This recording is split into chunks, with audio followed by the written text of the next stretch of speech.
let's double down and piggyback off of the last conversation we were having just moments ago as we continue to put the spotlight on the dysfunction of local governments as the third tier of government in the country. Now, this past week, you heard from Jimmy Azande's report reflecting on last week's deliberation at the Nigerian Senate, where the Senate basically lampooned governors and their stronghold on local governments and their supposed autonomy, especially financially, that is supposed to allow them administer governance at the lowest level. Plus, the Senate also spoke about amendments that will be put in place to allow the Independent National Electoral Commission to now take charge of council elections. That, I think, is one of the standout ideas that the Senate put out there, because they believe having credible elections at the council levels will go a long way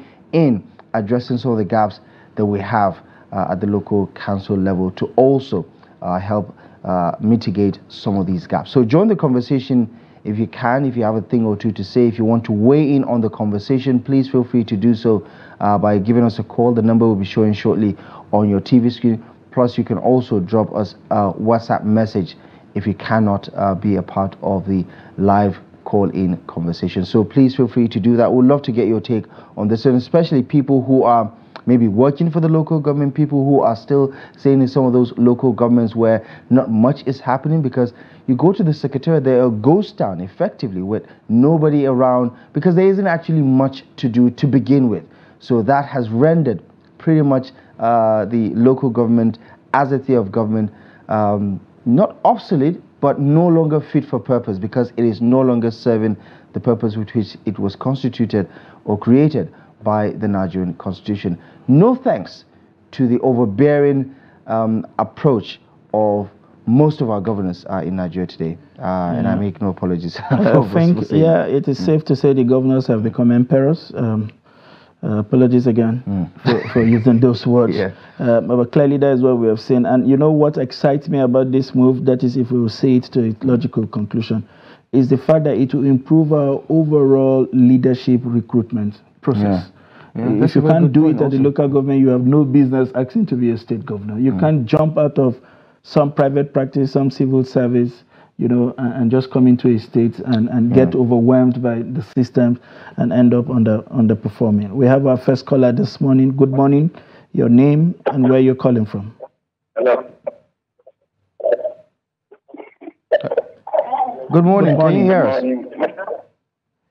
My name is Abubakar.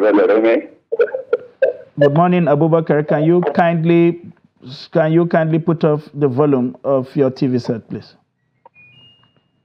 Yeah. Good. We can hear you loud and clear. Abubakar from where, please?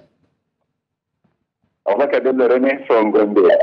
Thank you very much, Abubakar from Gombe. Please go ahead and make your thoughts. The issue of this local government, it is rather unfortunate that fiscal leaders in the country, beginning from when President Olusegun Obasanjo came into power in 1999, it was the beginning of the instauration of local government administration in the country. The local government was emasculated by the state government with the I can say with the federal government overseeing, because the federal government knows what the government are their state. Let me give you an example. Small states that are not even very states that their federal allocation is not enough to even take care of their needs in the state. It cannot even pay salary. Why are people spending money up to 3 billion, 4 billion to become governors? They rely on this so-called joint account. Money is coming from the local government. It is what they use. It is what they use to corrupt themselves, enrich themselves. It is this money that is the attractiveness of the local government. Because, for instance, like in a month, a local government would have almost 200 allocation. But could you believe 10 million will not even go to that local government at the end of the month? 10 million will not spend in that local government. Why is the remaining money going? After 4 years, you calculate what the local government has collected for the federal allocation. It is not commensurate with what the governments have done in that local government in terms of infrastructure provision. It is the beginning of this local government. It is the beginning of the crisis we had, especially in the areas of security. Right. Because if the local government is well equipped with resources, they are the first place of contact in any society. Right. They are closer to the society. Any crime in the society will be reported first to the chairman of the local government, and he will use the apparatus of security within his local government to tackle this thing immediately, even before the state knows about it. But today, ordinary petrol, wrong cars, you cannot get in the local government. The local government has become a shadow of itself. The local government could have been the engine for grooming politicians. In fact, this policy we are trying today, we are not getting it right. It is because right from the grassroots, we not getting it right. Thank you. State governments are planting their students as local government chairmen. There is no election, no nothing. It is full. The executive governor likes when he appoints a local government chairman. No matter whether he has the capacity or doesn't have the capacity to run the local government. But at the end of the day, he will be doing the bidding of the governor. And that is what local government come at us. Health terror, education. Not to cut you short, but of course, we want to create room for others to, join the conversation also. But I think you've made some really valuable points around administration itself, how the system has become dysfunctional because of the neglect, because of how the powers of the local government have been usurped by the governors who are now exploiting the system and taking advantage of that by, pretty much controlling the resources of the local councils, thereby taking away its ability to carry out its constitutional duties, how these secretariats have become ghost towns effectively. Let's speak to our next caller then. Hello, good morning. Welcome to the program. Hello, your name and where you're calling from. Alhaji Ibrahim calling from Maiduguri. Alhaji Ibrahim from Maiduguri. How is Maiduguri this morning? Alhamdulillah, Maiduguri is fine. Well, the weather is harsh. And the issue of this electricity that we have discussed, and the issue raised by our national leaders, reps and the senators, is quite in line with what is happening. I can understand what you're saying. Please go ahead, Ibrahim. Where do you stand with regards to local governments and their autonomy and how it is being upended by governors? You see, the mother of all this problem, more especially the insecurity, also the results of non-functioning of local government administration. The hunger, the poverty in the country are all part of lack of local government administration within the area concerned. Because prior to all these crisis and insecurity issues, the village man doesn't care about living in the cities because they're much more concentrated on their farming activity. After harvesting their farm product and other things, they celebrate everything within their locality. But nowadays, because of lack of that functioning, the denial by the government and the governors are the sole cause of this problem of hunger, insecurity, and also illiteracy. Because had it been the governors have given so much concentration to local government administration, and empowering them by getting their all what are due for them. Actually, they can instruct local government chairmen not to see any child out of school, and it could be possible.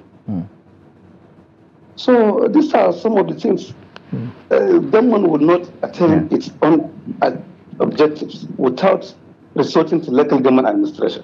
Alhaji Ibrahim, the Nigerian Senate wants to make an amendment that allows INEC to conduct council polls because they believe the state independent electoral commissions are just proxies of the governors who, conduct this quote-unquote elections that are not credible.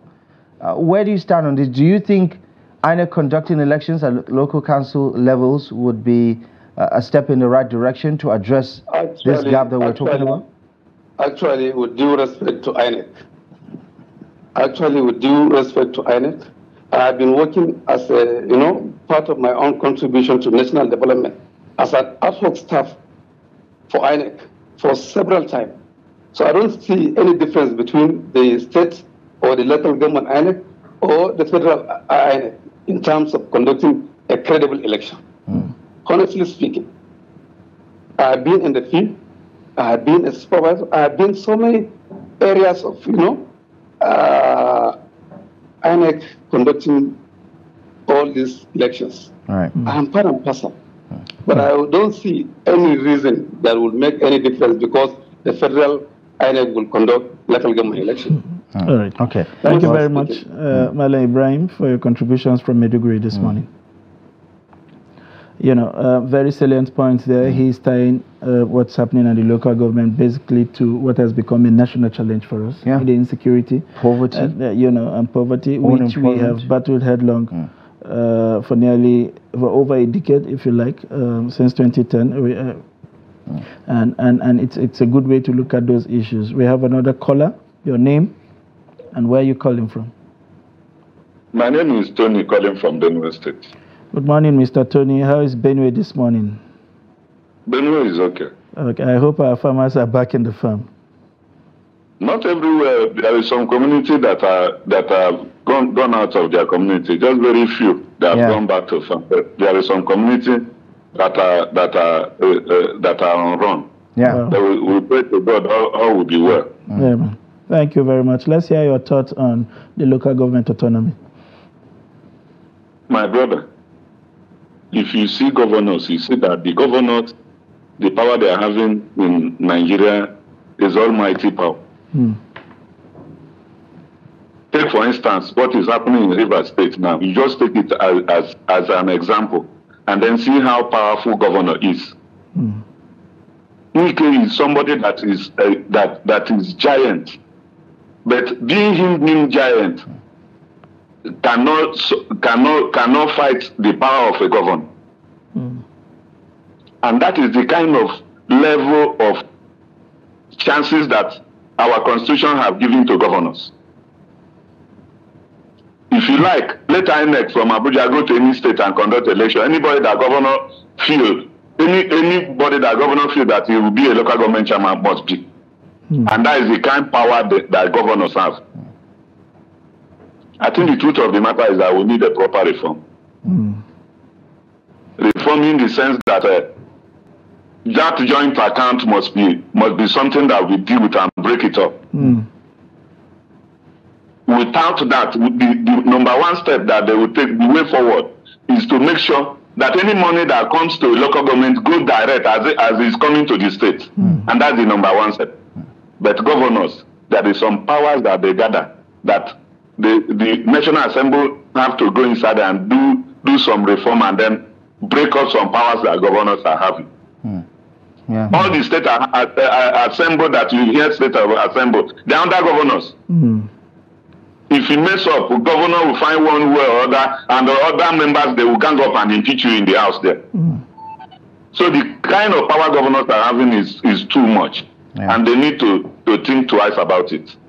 Good morning. Thank you. Good morning, Tony. I appreciate you for your call as always. Thank you for joining the conversation. And he's made one very good point about the Joint Accounts Committee, which is at the heart of the problem, if you ask me. I mean, all that the NFIE is trying to achieve with all these court injunctions, with Executive Order 3 from the Buhari administration going on now, bypassing the governors. Look, if the governor has his proxy in the local government, all he has to do is direct him to release certain funds back to... As we've heard with some governors where the proxies have already disposed of an affidavit to always remit whatever comes in. So they allow the channel of disbursement to happen and then you recoup the money later. You recoup.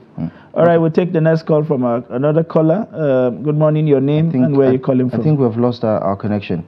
But try again. Let's take a look at WhatsApp now. Good morning. This is Aminu DC from Kaduna. I said most of our problem today is from governors. They are like small gods in their states. Nothing the local government chairman can do if they remain in their hands. Let them be free from the governors. Yeah, so that's what we're discussing. But how can they be free? You're saying let the local governments breathe. Yeah, let the local governments breathe. And it shouldn't be a situation where it should be out of the magnanimity of the governor to allow them. It should be a constitutional matter, because you don't see that with the president and the governors. He doesn't dictate what they do. But unfortunately, the governors are trying to, call every shot in the local government. Let's speak to our next caller. Wa alaikum assalam. Good morning. Who is on the line? What's your name and where you're calling from? This is Ade calling from London. Ade from London. It's always good to hear from you, Ade. Thank you so much for joining. Thank you very much. Yes, I have a different opinion. Go ahead. My opinion is this. You see, governors are not powerful. Nobody can be powerful than the law and the city and the country. But we make them powerful by the characters. One thing that I love about this government now is that they are increasing the salary of judges. They are making them to be comfortable. I believe that will go in a long way. And this is why I'm saying this. For example, Rivers. If I'm a citizen of Rivers, and when this governor now bring the assembly, take over the local government money, I will go to court and file it that he has breached a constitutional breach. And if a judge can be courageous enough and say, yes, that is true, I went to appeal court, the appeal court upheld it, that will send Shiva down the spine of all the governors in Nigeria. That this thing might lead to their removal if you get to Supreme Court. Then tell me which judge today is bold enough to do that in the state, when the salary is just maybe 500,000 naira, and they are doing something bigger in. So money speaks. It's not that they are powerful. They were looking for a courageous judge who can give the verdict that you have breached a constitution by taking over the money of local government, by paying their salary directly in Rivers. But they won't do that. But judges will issue injunction to midnight. They will issue injunction. All this is poverty, you see, and there's no discipline. How much are salary of judges here? Judges here will go on bike, we enter the bus together, our member of parliament will enter the bus, you go to the market together, you don't even know the difference. The prime minister has called for election in UK now. Parliament will cease to exist after Friday. So everybody go back to the street, go and be campaigning. So you have to tell, but in Nigeria it's not like that. So it's the judges, I see it's the judiciary that has to be up and doing, not about National Assembly. Those making law in National Assembly, are they not former governors? Didn't they do the same thing? Thank you very much, my brother. God bless. Thank you very much, Ade, and have a good day. As always, it's good to hear your, informed point of view about this one. And, it's true. I mean, governors are not above the law. But they also have taken advantage of some of the loopholes within the law, like Jack, for instance. That's right. It's still there. I mean, it's not fit for purpose, but it's still there. That's right. So that's why they're still able to drag the NFI to court, even though they've not been successful with their litigation. But that is still a part of the problem. But I get, what Ade is saying with regards to the judiciary. We'll take next caller. Good morning. Your name and where you're calling from. Good morning. My name is Joseph. I'm calling from Abuja. Good morning, Joseph. Once again, it's good to hear your voice from Abuja. Is it the same Joseph? Yes, is it the same Joseph from yesterday? Yes. Okay. Good morning, Joseph. Good to hear your voice. Please go ahead and share your thoughts with us. Thank you. Yeah, I want to say I'm fully in support of the local government being autonomous. In the sense that LGAs have been relegated to the background and governors have become lords. They work with the local government as if they do them favor.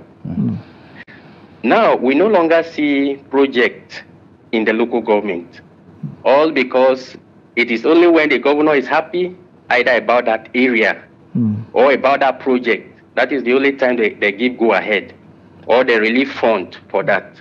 And that has really affected the area of rural-urban migration. Everybody wants to move away from the local government. Either you go to the state capital or you go to the federal, where things are happening, where things are rosy. But when the local government is optimally functional, I think a lot of people wouldn't even like to move out of their local government, they will work there.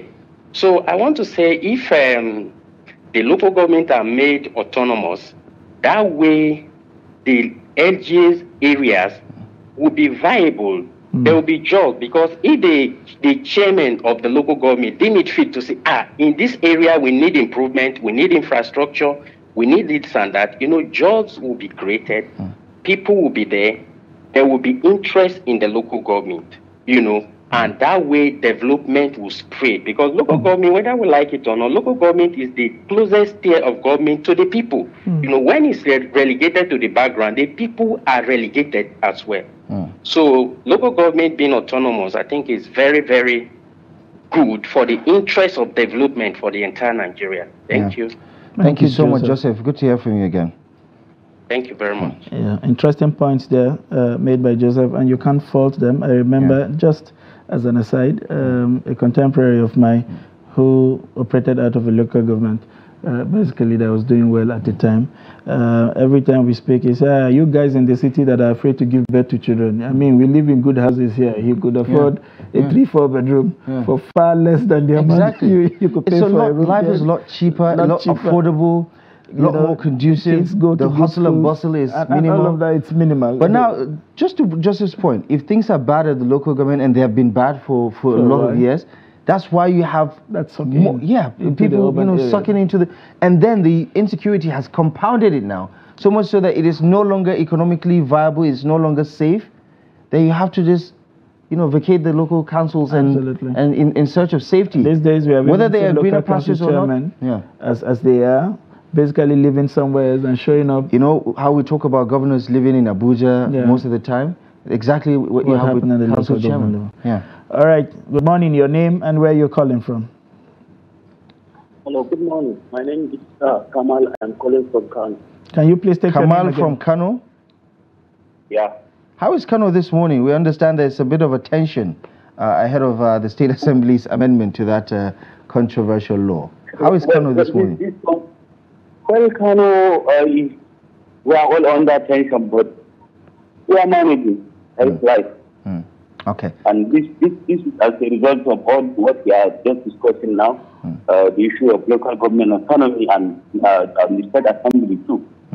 Something that governor wants, that's what will happen in the state. That's what happened 4 years ago when the former governor is on control, and now another governor is here and he wanted to do something that is opposite to the other one. So that is part of what is causing all these things. And I don't see a solution to this in the near future, because it's something that needs constitutional amendment that will take a lot of time and take a lot of courage for those in position to do that.